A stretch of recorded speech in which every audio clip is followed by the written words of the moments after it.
Alhamdulillahi Rabbil Alamin.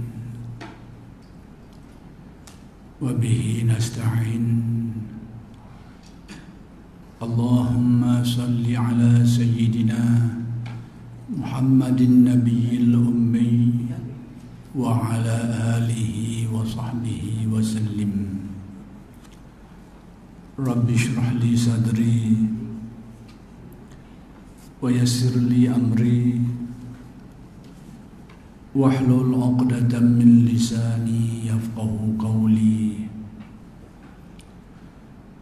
Wala hawla wala quwwata illa billahil 'aliyyil 'azim. Ilahi anta maksudi wa ridhaka matlubi. A'tini mahabbataka wa ma'rifataka. Assalamualaikum warahmatullahi wabarakatuh.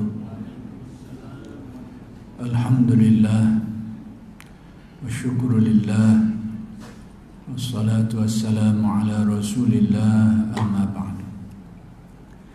Pertama sekali kita bersyukur kehadirat Allah Subhanahu wa ta'ala yang telah mengurniakan kepada kita bermacam-macam nikmat yang sangat banyak, sama ada nikmat yang zahir maupun yang batin. Mudah-mudahan segala nikmat-nikmat ini sentiasa dikurniakan kepada kita dan dijadikan kita orang yang mensyukuri nikmat. Dan dengan sebab syukur itu, mudah-mudahan kita ditambah lagi oleh Allah Subhanahu wa taala nikmat-nikmat yang lain. Dan insya-Allah pada malam ini akan diteruskan lagi pengajian kitab Sairus Salikin karya Syekh Abdul Samad Al-Lembani rahmatullah alaih. Muka surat 188.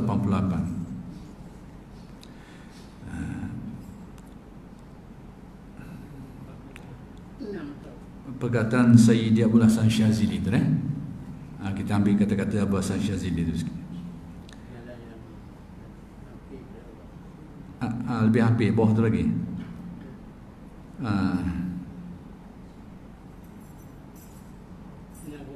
Jalan yang mudah tu. Itu dia. Baik, kita tarik ke atas tu sikit, iaitu maksud kata-kata Abu Hasan Syazili. Kita ke belakang sikit.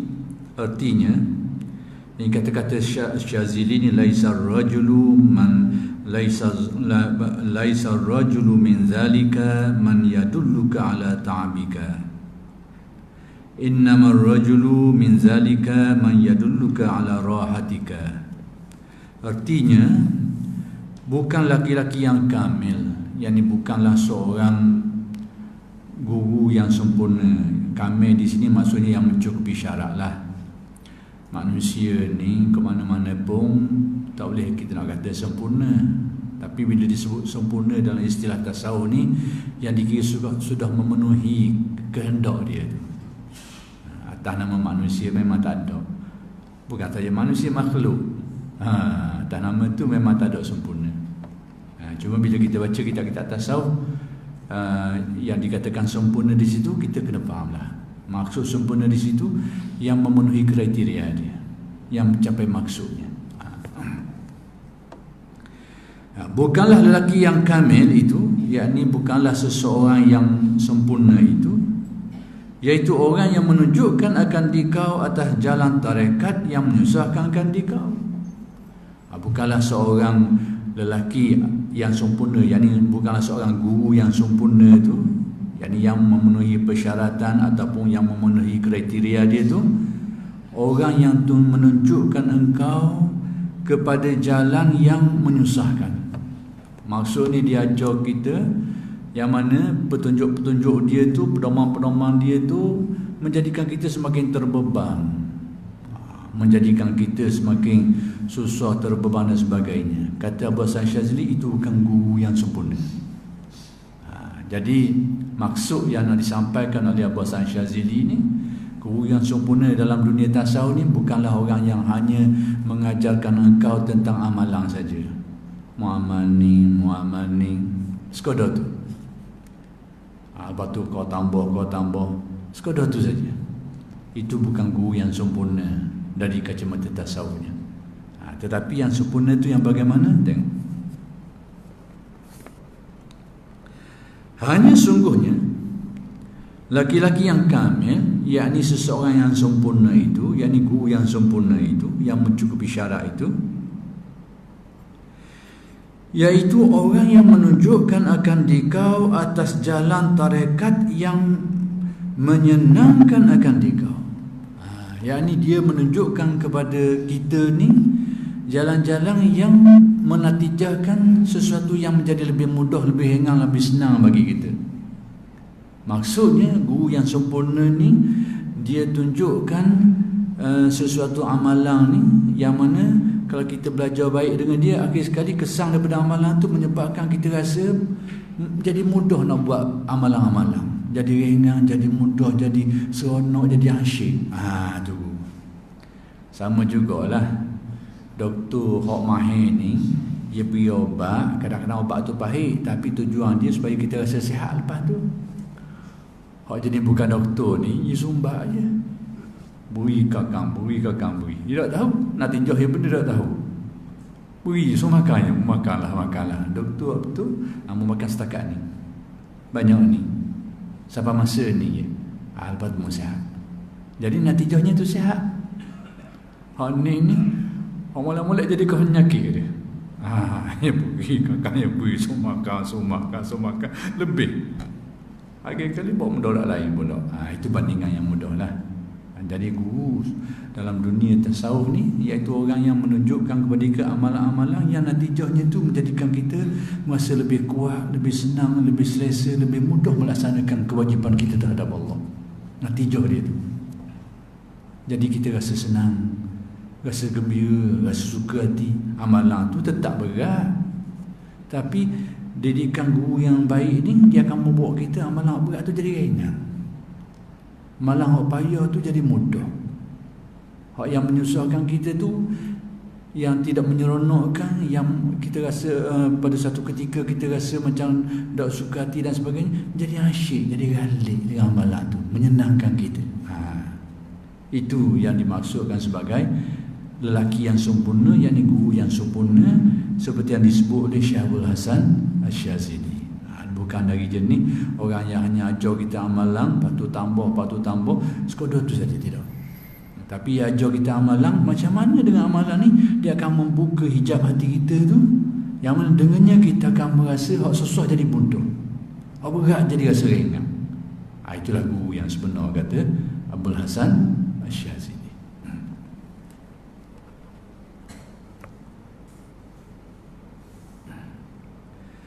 Tarekat yang menyenangkan akan dikau, yakni yang menyenangkan dirimu, atas jalan yang mudah, yakni jalan yang mudah, laluan kaedah tu, cara yang mudah,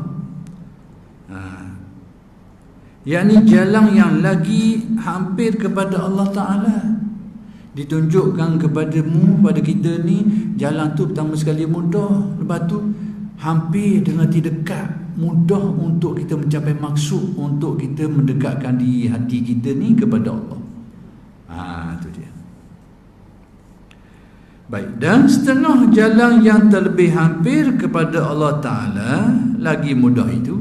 Jadi Syekh Abdul Samad nak apa? Salah satu, lepas tu kata Syekh Abdul Samad ahli tasawuf ni, dia bercakap, dia dak kata dia satu-satunya, salah satu. Maksudnya mungkin ada cara lain lagi. Bukan orang jadi conquer. Maksudnya hak dia je, tak ada orang lain dah. Itu penyakit. Jadi di tasawuf pun salah satu jalan-jalan yang sifatnya itu iaitu mudah. Jangan terlebih hampir kepada Allah Ta'ala. Hampir ni nanti dekat dengan makna jalan tu, jarak ni sebuah pada kalau kita lalu tu cepat menghasilkan natijah dia tu. Kalau tujuan kita nak menyucikan hati, maka mudah benda tu dicapai. Tujuannya supaya nak buka hijab hati kita, supaya yakin kita bertambah terhadap Allah, supaya hati kita mesra dan bertambah kefahaman kita terhadap Allah, mudah benda tu. Maka jalan yang macam mana ni? Yang terlebih hampir kepada Allah Ta'ala lagi mudah itu. Sudahlah dekat. Dekat nisbah kepada mudah tercapai maksud. Kemudian mudah dari segi perjalanan tu, iaitu jalan tarekat yang membanyakkan zikrullah. Iaitu perjalanan tarekat yang mana tarekat itu fokus dia adalah memperbanyakkan zikir. Maksudnya Syekh Abdul Samad ni nak beritahu kepada kita jalan-jalan ni, cara-cara yang boleh membawa manusia kepada dekat dengan Allah Ta'ala, bersih hati dia, terbuka hijab hatinya tu, tercapai maksudnya tu banyak. Maka antara cara-cara atau antara tarekat, antara cara yang sifatnya dekat untuk mencapai maksud dan mudah perjalanannya tu, iaitu tarekat yang asasnya adalah memperbanyakkan zikir. Tarekat tu fokus dia, ajaran dia tu menyuruh kita supaya memperbanyakkan zikrullah. Itu yang disebut oleh Syekh Abdul Wahab, yang disebut oleh Syekh Abdul Samad Palembang. Ada orang sebut zikir dah penuh. Kadang sebut zikir tak penuh lalu. Macam-macam lah. Lekong atas situ lah, lekong atas sini lah. Hak senang, cara mudahnya tak apa kenal. Tak apa kenal dengan cara zikir ni. Begitulah, beginilah, macam-macam lah ceritanya. Tapi pokok pakar sebelah mudahnya tak apa suka cara ni.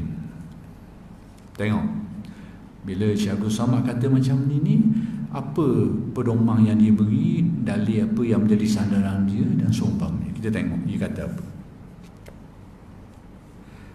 Yang membanyakkan zikrullah, dan saya rasa perkataan ini ada kesilapan dalam cetakan saya ni, meninggalkan. Tapi ayat yang nak disampaikan tu mengekalkan ya.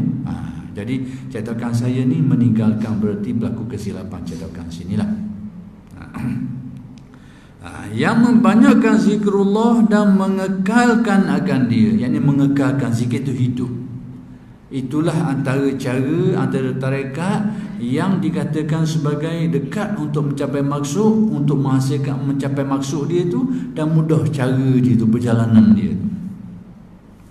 Baik, seperti kata Sayyidina Ali ibnu Abi Talib radhiyallahu anhu.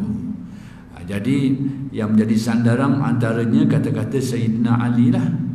Nanti saya akan jelaskan bahawa riwayat ni dalam kitab-kitab hadis tidak ditemui. Tak ada dalam Bukhari, tak ada dalam Muslim, tak ada Sunan Sittah. Tapi pengkaji-pengkaji sebahagian mereka itu menyatakan benda ni ada dalam Musnad Al-Bazzar dan At-Tabrani. Jadi dalam sumber-sumber hadis yang biasa orang hujung tu tak jumpalah riwayat ni. Tapi dalam kitab-kitab tasawuf agak dikenali lah. Bahkan Syekh Abdul Wahab Sya'rani, dia menyebut, dia menukilkan kitab dia tu tentang tentang riwayat ni dengan sanadnya sekali. Maksudnya dia ambil dengan jalan sanad. Baik, sa'altu Rasulullah sallallahu alaihi wasallam, faqultu ya Rasulullah, dullani ala aqrabi turuki ila Allah ta'ala wa ashaliha ala ibadi wa afdaliha inda Allah ta'ala. Faqala Rasulullah sallallahu alaihi wasallam, ya aliyu alaika bimudawamati zikrillahi azza wa jalla sirran wa jahran. Faqala radhiyallahu anhu, kullun nasi zakiruna Allah wa ana uridu an takhussani bi syai'in. Faqala Rasulullah sallallahu alaihi wasallam, afdalu ma qultu ana wan nabiyyuna min qabli la ilaha illallah walau anna samawati sab'a wal aradina sab' fi kiffatin wa la ilaha illallah fi kiffatin la rajahat bihinna la ilaha illallah. Artinya, aku tanya akan Rasulullah sallallahu alaihi wasallam, siapa dia? Sayyidina Ali. Jadi Sayyidina Ali ni tanya Nabi. Maka aku berkata, yakni kata Sayyidina Ali lah, berkata, ya Rasulullah, tunjukkan akan daku atas amal jalan yang terlebih hampir kepada Allah. Jadi Sayyidina Ali tanya Nabi supaya ajar ke dia, tunjuk ke dia jalan yang paling dekat untuk mencapai maksud. Maksudnya apa benda? Nak menghampirkan diri kepada Allah. Mana jalan yang paling dekat sekali nak sampai maksud tu? Dan jalan yang terlebih mudah atas hambanya, bukan saja dekat perjalanan tu, tapi mudah laluan dia tu, kerja tak berat. Nak capai perjalanan tu dekat, mudah. Dan jalan yang terlebih afdal pada Allah Ta'ala, yang pada sisi Allah, bukan saja mudah, dekat, tapi kualitinya, nilainya itu tinggi, afdal. Jadi Sayyidina Ali ni dia tanya Nabi suatu perjalanan yang ada ciri dia. Ciri pertama, saya dekat untuk capai maksud dia tu. Yang kedua, mudah praktisnya tu, cara nak laksanakan dia tu. Yang ketiga, tinggi, afdal, mutu dia, amalan tu bermutu tinggi, tinggi kedudukannya. Ini yang ditanya oleh Sayyidina Ali. Maka sabda Rasulullah sallallahu alaihi wasallam, ini jawapan Nabi. Hai Ali, lazimkan olehmu, yakni biasakan dirimu. Kita bukan tak berzikir, tapi tak istiqamah. Sehari berzikir, sebulan tak buat, ataupun seminggu tak buat. Bukan tak ada. Jangan kata kita tak berzikir, kita berzikir, tapi melazimkan tu mungkin tak ramai orang yang melaksanakan seperti itu. Melazim ini hari-hari dia buat, hari-hari. Itu melazimkan sampai tahap melekat. Maksud zikir tu hidup dalam diri dia. Mana-mana zikir itu mengisi ruang akal dan hati dia. Begitu. Itu maksud lazim. Lazimkan olehmu dengan mengekalkan menyebut akan zikir la ilaha illallah. Nabi ajar supaya membiasakan dirimu menyebut la ilaha illallah. Pada sir dan jahar. Sir ni dua makna. Sir dengan makna dalam hati pun boleh, ataupun sir dengan makna buat seorang diri, tak ada, dalam keadaan tak ada orang, buat seorang dalam keadaan seorang, itu pun sir juga. Dua-dua pun boleh jadi belaka. Dan jahar juga dua makna. Satu makna bersuara, yang kedua secara beramai-ramai, jahar juga. Dua makna, mana-mana pun termasuk semua, yakni pada batin dan pada zahir. Ini makna pertama, sama ada dalam hatimu ataupun kau bersuara. Dan tempat yang sunyi daripada tempat perhimpunan orang banyak, sama ada berzikir seorang diri ataupun berzikir di khalayak orang ramai. Itu pun makna dia juga. Baik. Jadi pesan Nabi disuruh memperbanyakkan zikir la ilaha illallah.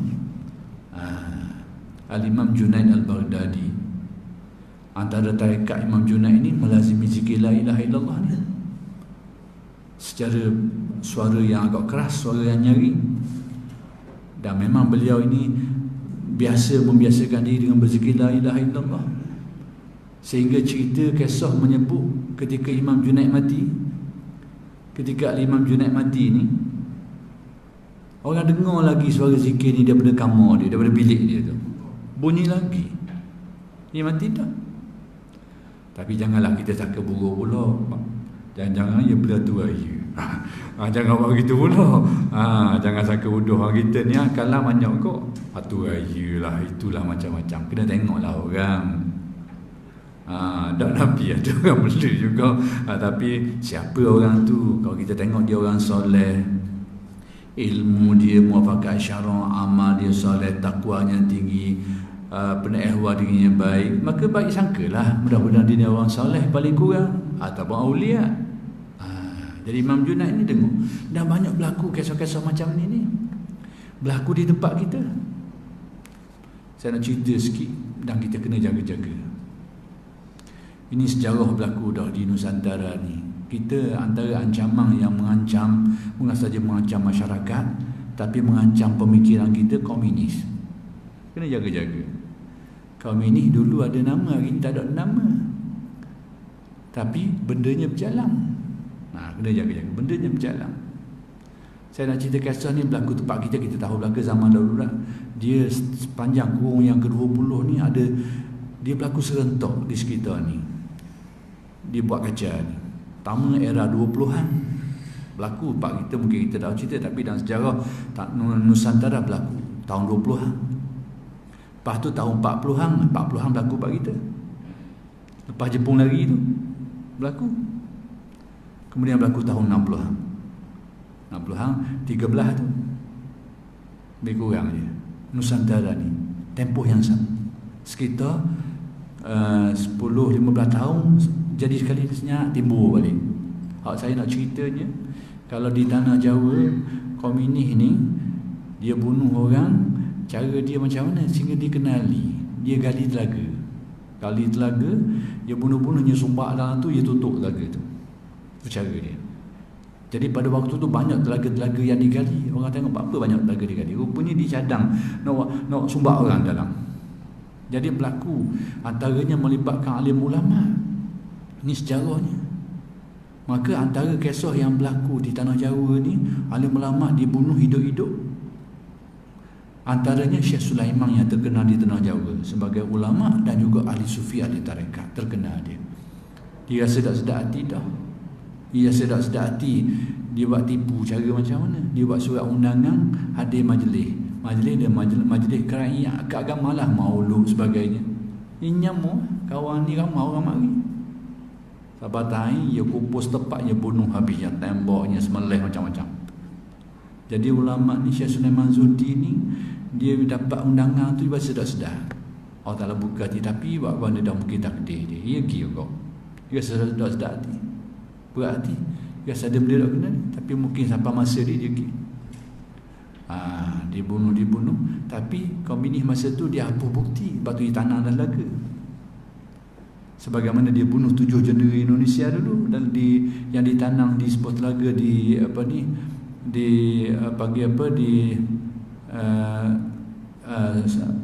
lubang buaya, tepat tu. Lubang buaya, bukan lubang buaya sarang buaya. Tepat tu nama lubang buaya di sekitar Jakarta. Jadi salah seorang yang dibunuh tu nak tahu, saya nak cerita kisah macam tadi lah. Dengar suara ni, suara berzikir yang orang dengar lagi, sehingga pecah cerita. Jadi setelah dia dibunuh, dia hapus bukti, disumbak dalam telaga, dia tutup, ada bukti. Tapi orang dengar dia berzikir lagi. Zikir tu dengar daripada dalam telaga, suara orang berzikir. Dan dikatakan suara dia, suara ni Syekh Sulaiman ni. Kemudian berlaku juga orang terlibat tu jadi mengikar lah, dicakap ikar berwasi lah. Kali takak ni cerita tahu pecah rahsia. Baru jumpa telaga-telaga tu, orang tanah di kampung dah tu puluh-puluh orang, 50 orang setelaga di tanah, termasuk ulama. Nak kabarnya Allah Ta'ala beri kemuliaan kepada mereka ni, ialah sampai masa mati lah, nak kata apa. Tetapi nak kabarnya dengar lagi suara-suara zikir. Sebagaimana Al-Junaid dulu, lepas dia meninggal, daripada bidik dia orang dengar lagi berzikir, bunyi gema la ilaha illallah ni. Itu kelebihan yang Allah Ta'ala beri kepada hamba-hambanya.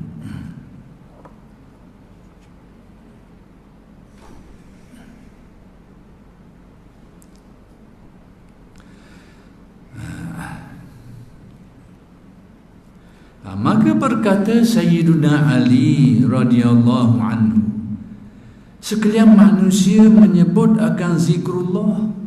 Sayyidina Ali pun kata, semua orang dah berzikir ya Rasulullah, semua orang dah buat benda ni. Baik. Dan hanya sebenarnya aku berkehendak bahawa engkau tentukan akan daku dengan suatu jalan yang tertentu. Kata Sayyidina Ali, aku nak supaya engkau tentukan, yang khususkan kepada aku sesuatu yang tidak diajar kepada orang lain. Itu yang Sayyidina Ali minta daripada Nabi. Sebab kata Sayyidina Ali, kalau berzikir menyebut la ilaha illallah, orang lain pun dah lakukan ini. Cuma aku nak minta dengan Sayyidina Ali, minta supaya dia ajarkan sesuatu yang tertentu, yang khusus untuk dia,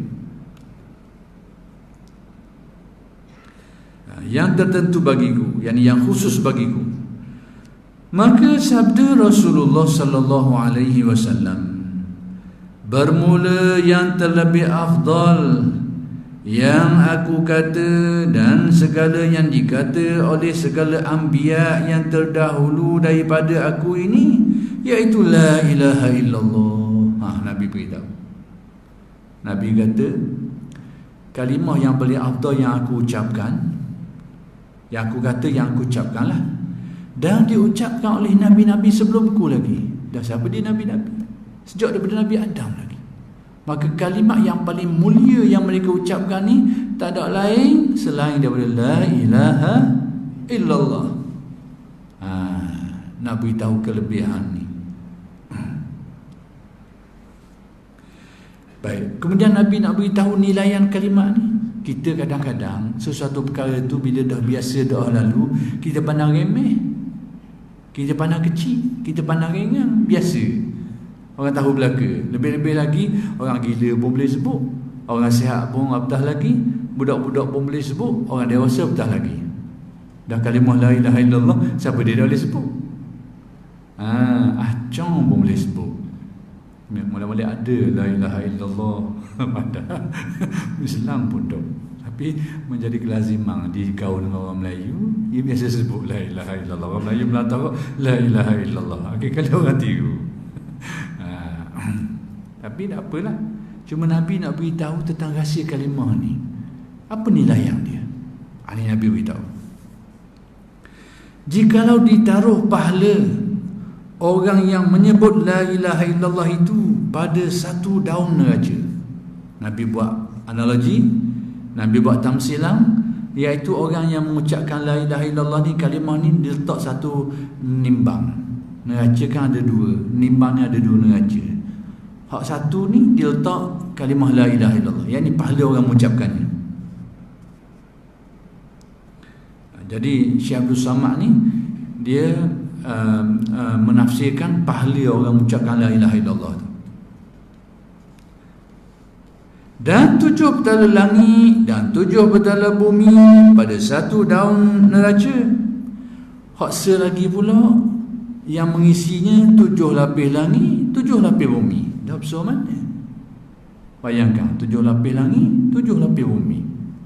Kalau kita nampak ni bulan, bintang tu, itu langit dunia baru. Atas nama langit as-sama' ad-dunya lah. Kalau kita rujuk kepada ayat Al-Quran, wa qad zayyana as-sama' ad-dunya, kami hiasi langit dunia ni bimasabih, dengan pelita-pelita yang termasuklah bintang-bintang. Wallahu a'lam maksud sebenarnya tu. Tapi nak kabarnya 7 langit, 7 bumi, tok satu neraca. Seneraca lagi la ilaha illallah. Nescaya berat pahala orang yang menyebut la ilaha illallah. Jadi Syekh Abdul Samad ni dia terjemuh la ilaha illallah tu, dia menurut tafsiran dia di sini pahalanya tu. Orang mengucapkan la ilaha illallah ni, pahala dia tu kalau tak dia satu neraca timbang dengan 7 langit, lapis langit, 7 lapis bumi, berat dia lagi pahalanya tu. Setengah ahli tasawuf dia tafsir lain sikit. Tafsir sebab hadis sebut sekiranya diletak la ilaha illallah. Jadi dah apa benda? Syekh Abdul Samad sebut pahala orang ucap tu. Setengah ahli tasawuf dipandang dari aspek lain, bukan pahala, rahsia yang terkandung dalam pengisian tafsiran huraian la ilaha illallah tu, nilai yang dia tu. Itu menurut sebahagian ulama tasawuf. Yang tak apalah, ke mana-mana pun, yang penting nilai yang la ilaha illallah ni bila ditimbang dengan bumi ni berat dia lagi. Itu Nabi nak beritahu tentang nilai yang kalimah la ilaha illallah.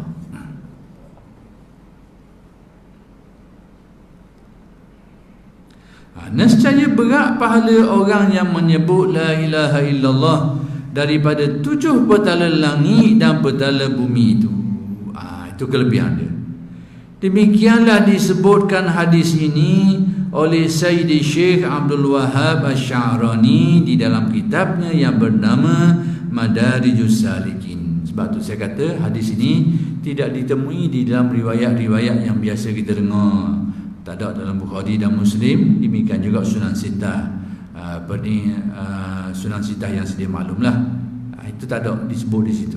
Tapi seperti yang saya kata tadi, setengah pengkaji tentang perkara ni dia merujuk dia ni kepada Musnad Al-Bazzar dan At-Tabrani. Wallahu a'lam.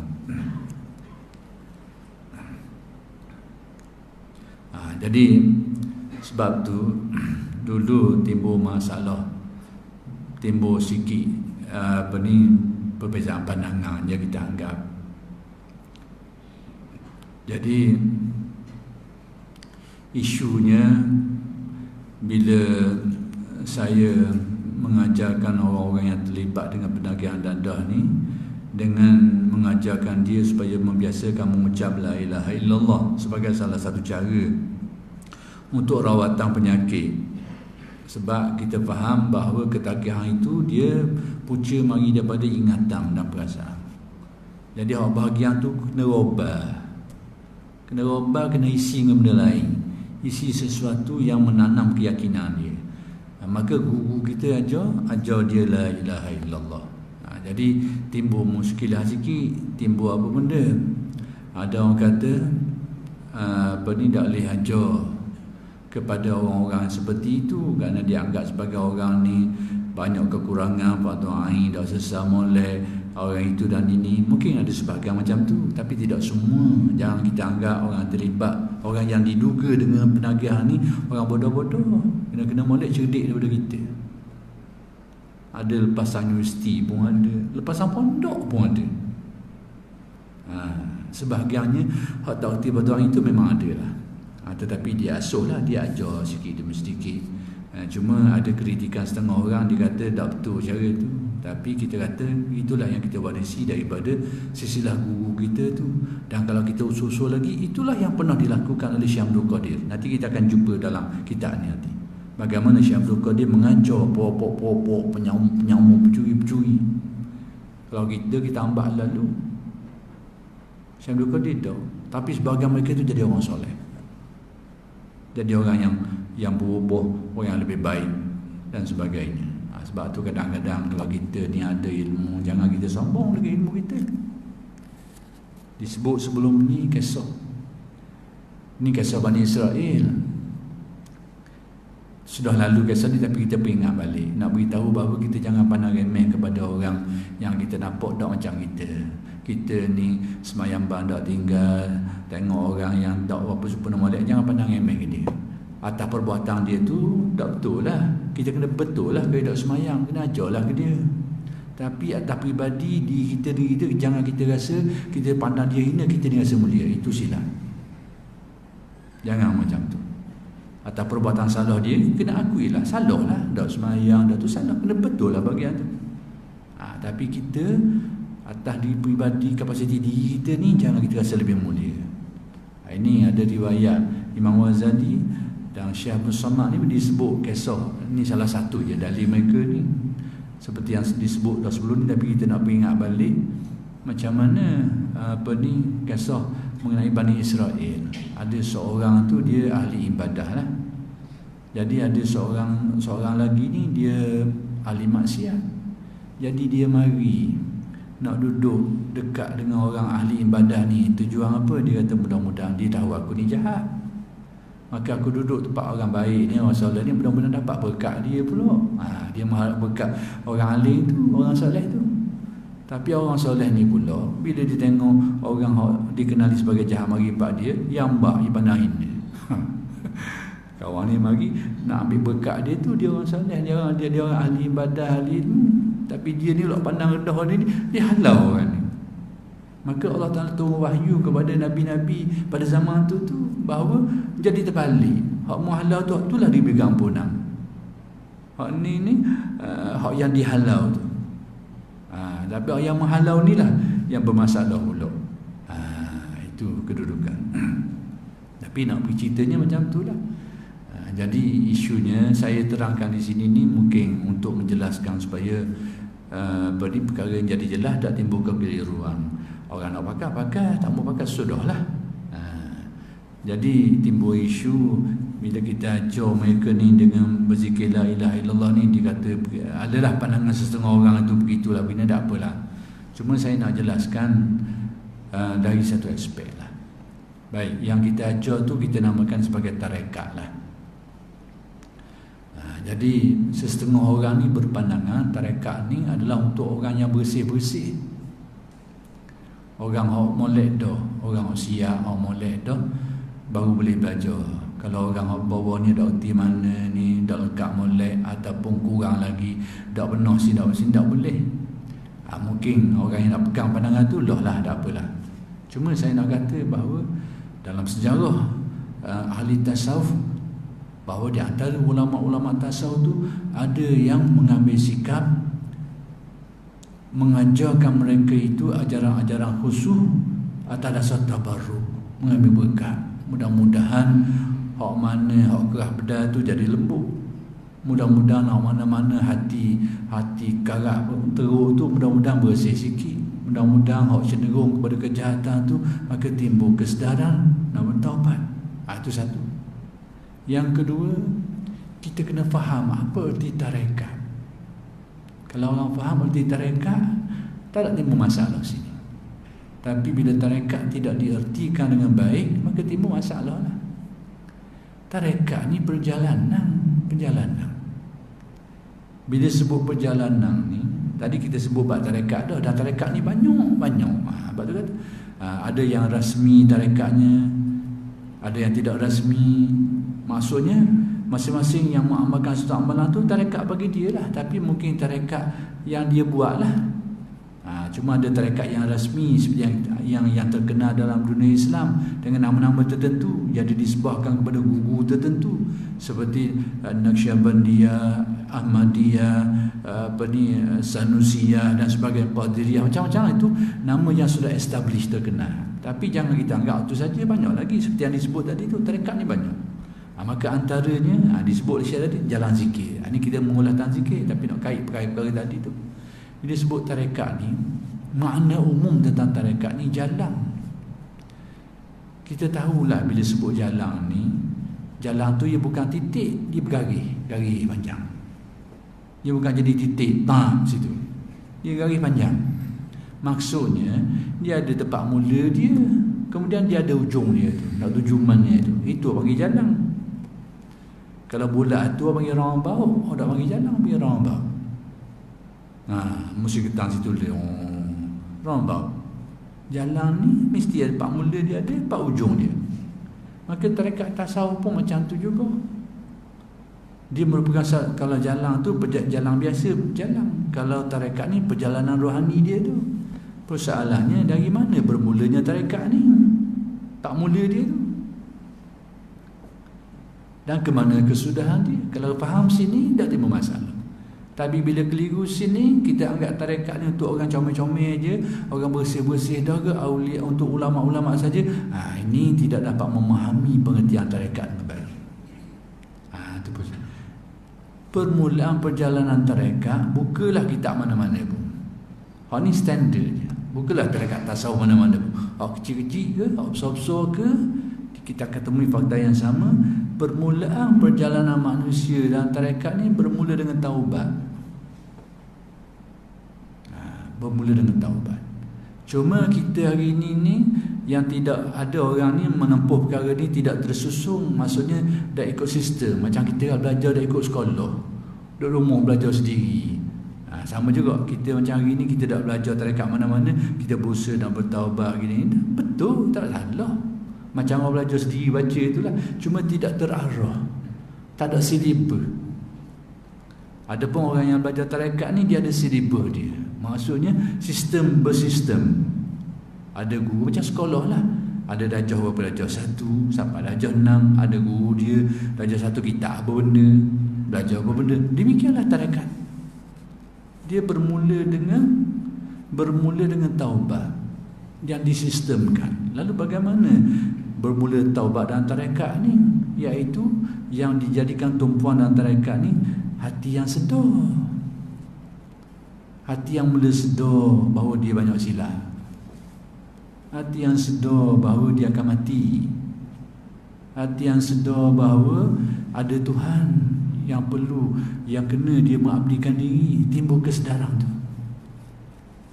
Macam mana kesedaran ni boleh ditimbulkan?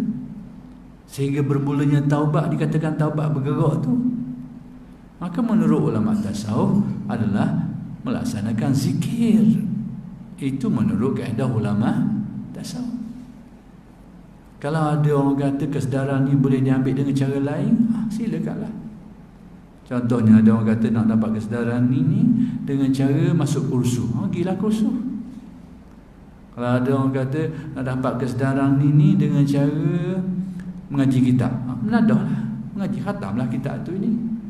Kalau ada orang kata cara untuk mencapai kesedaran ni dengan cara makan dan minum air, daun kayu ke apa, Allah lah kalau ada. Ataupun kalau dengan cara ikut kursus macam-macam lah, ESQ lah, itu tak apalah kalau ada. Cuma ahli tasawuf kata cara untuk tujuan tu berdasarkan petunjuk Al-Quran dan hadis dan pedoman ulama-ulama tasawuf ni zikir.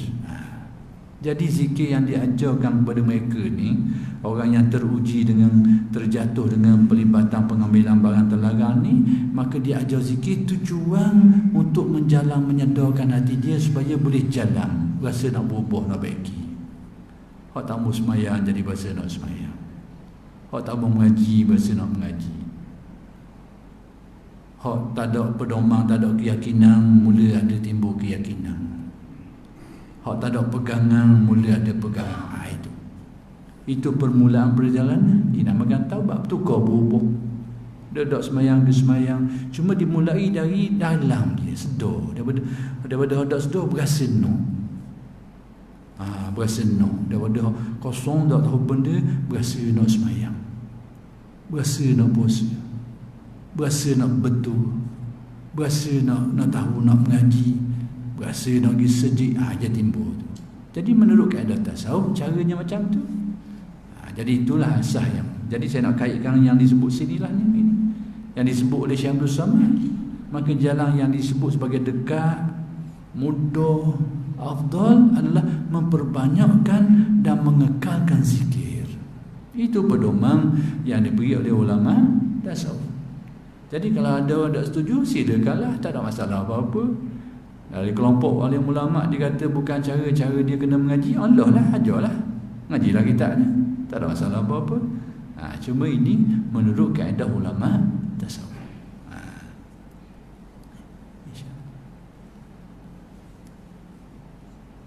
Sikit.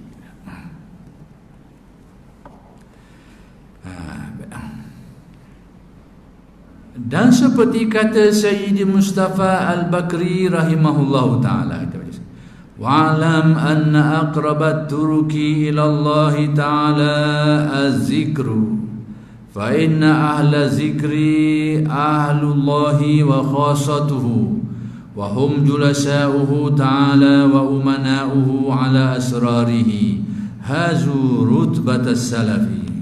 Artinya, dan ketahui olehmu bahawasanya yang terlebih hampir jalan tarekat yang menyampaikan kepada Allah Ta'ala itu, iaitu tarekat yang membanyakkan zikrullah. Antara sekian banyak tarekat yang dilalui oleh kita ni, maka tarekat yang paling dekat dan mudah adalah tarekat zikir. Tarekat ni kalau kita pecah dari satu segi, ada tarekat yang wajib, ada tarekat yang sunat. Tarekat yang wajib ni pertama sekali kewajipan agama lah, semayang, puasa, hak wajib tu. Hak sunat, amalan-amalan lain yang sunat, secara umumnya macam tu. Tapi ada satu kriteria lagi, ia panggil yang wajib yang musabbab. Yang ni sesuatu amalan ni asalnya dia tak wajib, tetapi sekiranya dengan amalan tu barulah berubah hati dia, terbaiki jiwa seseorang itu, terlepas kewajipan fardu ain dia tu, kewajipan nisbah kepada merubah sifat-sifat buruk dalam hati itu, terbaiki dengan benda tu, hak tu akan jadi wajib. Contohnya macam mana? Kita ada sifat yang buruk banyak dalam hati, tak khusyuk, takabur pun ada, ujung pada sarki pun kuat, macam-macam. Tak nak buat tu dengan cara amalan, tak pergi minum air, tak pergi air ketung ke apa, tak kisahlah, tak hilang penyakit tu. Tiba-tiba diberitahu ada cara amalan zikir tertentu yang boleh membantu. Sekiranya dengan amalan tu boleh baiki sifat tu, amal dan terbaiki, amalan tu jadi wajib ke dia. Apa panggil? Termasuk dalam kaedah usul fiqh, ma la yatimul wajibu illa bihi fa huwa wajib. Tapi oleh kerana sudah masuknya waktu isyak, yang bertisahkan ini dulu, dan insya-Allah huraian ini akan bersambung pada kuliah-kuliah yang akan datang. Aku qauli hadza wa astaghfirullahalazim li wa lakum. Assalamualaikum warahmatullahi wabarakatuh.